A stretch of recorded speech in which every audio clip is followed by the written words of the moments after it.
राधे राधे, जय श्री कृष्णा। आज से हम शुरू कर रहे हैं राधा रानी जी के गांव बरसाना की यात्रा, जिसमें आपको बरसाना के उन सभी प्राचीन स्थानों के दर्शन कराएंगे जहां भगवान श्री कृष्ण और राधा रानी जी ने लीलाएं की।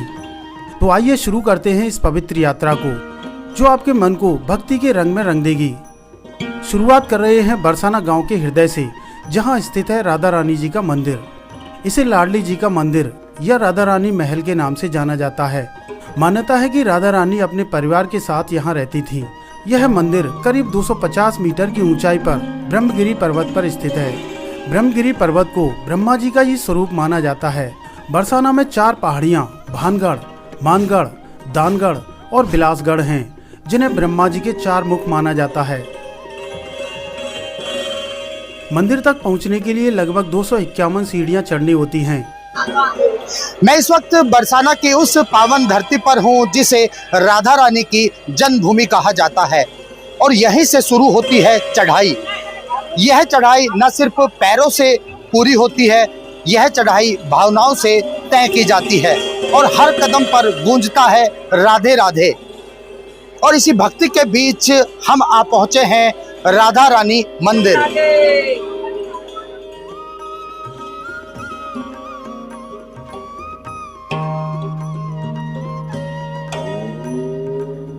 जैसे ही आप सीढ़ियां चढ़कर ऊपर पहुंचते हैं, आपको दिखाई देता है एक भव्य प्रवेश द्वार।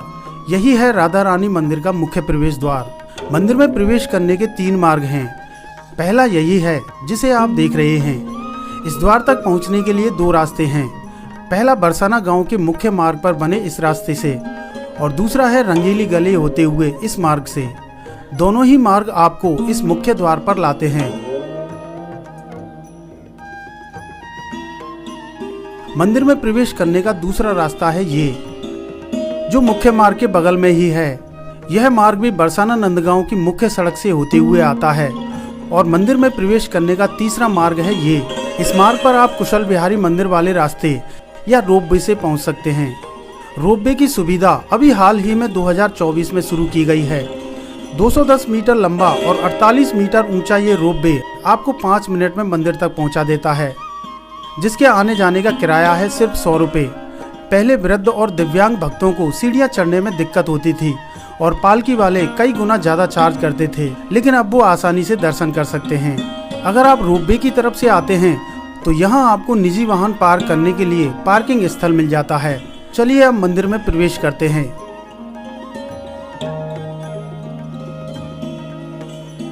राधा रानी का श्रृंगार होता है, माला होती है। अच्छा। और ये पंचमेवा का भोग होता है राधे। पंचमेवा मतलब इसमें 5 मेवा 5 आइटम है राधे। अच्छा। और ये श्रृंगार में 5 आइटम श्रृंगार में होते हैं राधे। 11 श्रृंगार का 11 आइटम का भी श्रृंगार होता है। और राधे राधे की चुन्नी भी होती है राधे राधे की। यहाँ सब चीज राधे राधे का ही मिलेगा राधे। ये इसको चौकट से चिपा के, चरणों से चिपा के घर के लिए मिलता है ये। अच्छा, घर ले जाते हैं उसको। हाँ, चुन्नी, बड़ी चुन्नी को चौकट से चिपा के घर के लिए ले जाते हैं। ये राधा रानी की चुन्नी मिल जाती है और भोग और श्रृंगार माला चढ़ जाती है। अच्छा। मंदिर परिसर में हर कोई भक्त झूम रहा है, नाच रहा है और राधे राधे गुनगुना रहा है। ये बरसाना के दर्शन आप कर रहे हैं।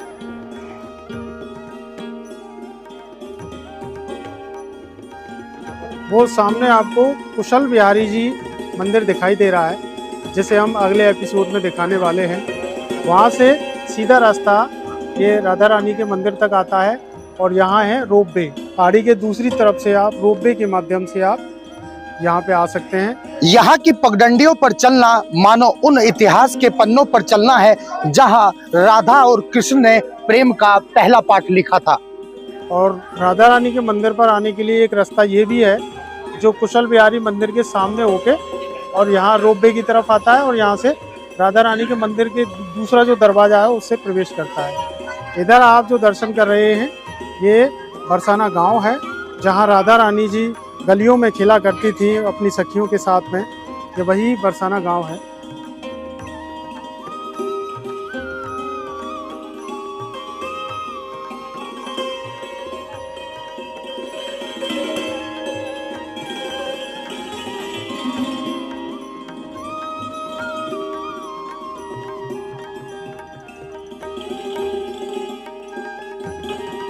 मंदिर के अंदर राधा रानी जी के श्री विग्रह विराजमान हैं, जिन्हें लाडली लाल कहते हैं।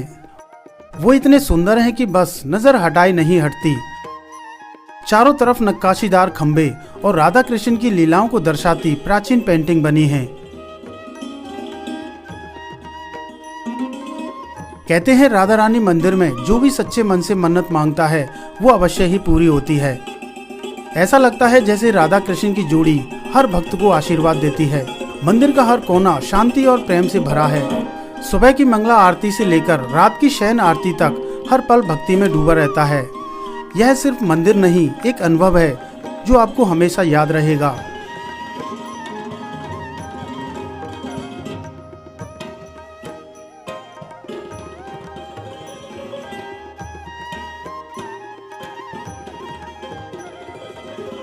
ये मंदिर के सामने का प्रांगण है, बहुत ही खूबसूरत है। यही होली होती है और लोग यहाँ फोटो खिंचाते हैं। और यहाँ से मैं आपको दिखा दूँ, ये मंदिर बहुत ही खूबसूरत यहाँ से दिखाई देता है। ये देखिए, लोग यहाँ दर्शनों के लिए खड़े हुए हैं। सामने राधा रानी जी के यहाँ दर्शन हो रहे हैं। मंदिर के प्रांगण से बरसाना का जो नज़ारा दिखाई देता है वो किसी स्वर्ग से कम नहीं। यह है बरसाना, वो धरती जहाँ राधा रानी जी ने जन्म लिया, जहाँ हर कण में उनकी लीलाएं गूंजती हैं। हर साल लाखों भक्त यहाँ दर्शन करने आते हैं। कहा जाता है कि आज से 5500 वर्ष पहले द्वापर में भगवान श्री कृष्ण जी के प्रपौत्र राजा बज्रनाभ जी ने यहाँ राधा रानी मंदिर का निर्माण कराया था। लेकिन समय के साथ ये मंदिर खंडरों में बदल गया। इसके बाद चैतन्य महाप्रभु के एक शिष्य नारायण भट्ट स्वामी ने इस पवित्र स्थान को खोजा और सन 1675 में राजा वीर सिंह ने इसे भव्य स्वरूप प्रदान किया। बाद में अकबर के दरबारी टोडरमल की मदद से मंदिर की मौजूदा संरचना बनी। अब बात करते हैं उन खास मौकों की जब ये मंदिर और भी जीवंत हो उठता है, यानी कि मंदिर में साल में होने वाले प्रमुख उत्सवों की। राधा अष्टमी पर राधा रानी जी का जन्मदिन बड़े ही धूमधाम से मनाया जाता है। इस दिन मंदिर को फूलों से सजाया जाता है और 56 प्रकार के भोग लगते हैं। फिर आती है होली। यहाँ की लड्डू होली, लट्ठमार होली, ये सब देखने लायक हैं। जन्माष्टमी, गोवर्धन पूजा और गुरु पूर्णिमा के उत्सव यहाँ बड़े धूमधाम से मनाए जाते हैं। हर उत्सव में भक्ति और उल्लास का ऐसा संगम होता है कि आप खुद को रोक नहीं पाते।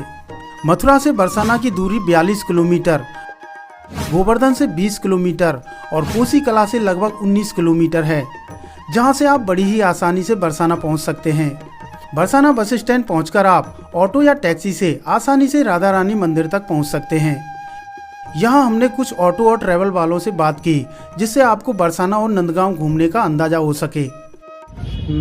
राधा रानी मंदिर निज महल है, अपना लाडो का द्वार। यहाँ अपनी प्रसिद्ध होली बनाई जाती है। उसके बाद में कुशल बिहारी जी मंदिर, उसके बाद में पहुँच जाते हैं हम अपना मान मंदिर जो मान मांगा था ठाकुर जी ने। उसके बाद में अपना करते हैं मोर कुटी, श्री कृष्ण भगवान जो मोर बन के नाचे थे। फिर आते हैं अपना सीधा मटकी फोड़ लीला जो सकरी गली बोलते हैं, सांकरी खोर। फिर उसके बाद में पहुंच जाते हैं अपने पूरी माता जी गौशाला वगैरह अपनी पूरी परिक्रमा करते हुए राधा बाग। राधा बाग के बाद में कृष्ण बाग अपना आ जाता है। फिर उसके बाद में पहुंचते हैं अपने पीली पोखर जो हमारी राधा रानी ने मेहंदी के हाथ धोए थे। ये अपनी पूरी यात्रा सफल होती है। उसके बाद में रवाना हो जाते हैं अपने नंदगांव। अपना रास्ते में आता है कीर्ति महल जो अपने कृपालु जी महाराज का है, जो वृंदावन में प्रेम मंदिर है, उन्हीं का बना हुआ मंदिर है। यहाँ जो राधा रानी की माँ है कीर्ति माँ, उसका निज महल बना हुआ है। सेल्फी पॉइंट भी बोलते हैं उसे, और अपना देखने के लिए भी अच्छा महल है, बहुत खूबसूरत है। फिर उसके बाद में अपने आगे जाते हैं अपने प्रेम सरोवर जो राधा रानी और श्री कृष्ण भगवान का नेत्र प्रेम हुआ था। आगे चलते हैं संकेत बनाता है वहाँ, संकेत बिहारी जी का महाप्रभु जी की बैठक बोलते हैं। आगे अपने चलते चले जाते हैं अपना निज महल आता है अपना नंद महल जो श्री कृष्ण भगवान का महल है, जो पालन पोषण हुआ था वो आता है। फिर आगे आगे चलते हैं अपने टेढ़ कदम जो श्री कृष्ण भगवान और बलदाव जी दोनों अपने बांसुरी बजा के गायों को इकट्ठा करते थे। आगे चलते हैं अपना आशीश्वर मंदिर जो ठाकुर जी के दर्शन करने के लिए प्रकट हुए थे भोलेनाथ। अपना पावन सरोवर वगैरह पूरा नंदगांव में बहुत मंदिर हैं। ये था बरसाना यात्रा का वह भाग जिसमें हमने राधा रानी मंदिर के दर्शन किए। बरसाना की इस यात्रा ने एक बात साफ कर दी है, राधा नाम नहीं है, वो एहसास है। और जो कोई भक्त यहाँ पर आता है वो खाली हाथ नहीं लौटता। अगले भाग में हम चल रहे हैं श्री कुशल विहारी मंदिर। मंदिर इतना विशाल और भव्य है, आपको पूरी जानकारी देने वाले हैं। आज का ये वीडियो आपको कैसा लगा हमें कमेंट सेक्शन में ज़रूर बताइएगा। और हाँ, वीडियो को लाइक, शेयर और सब्सक्राइब करना ना भूलें।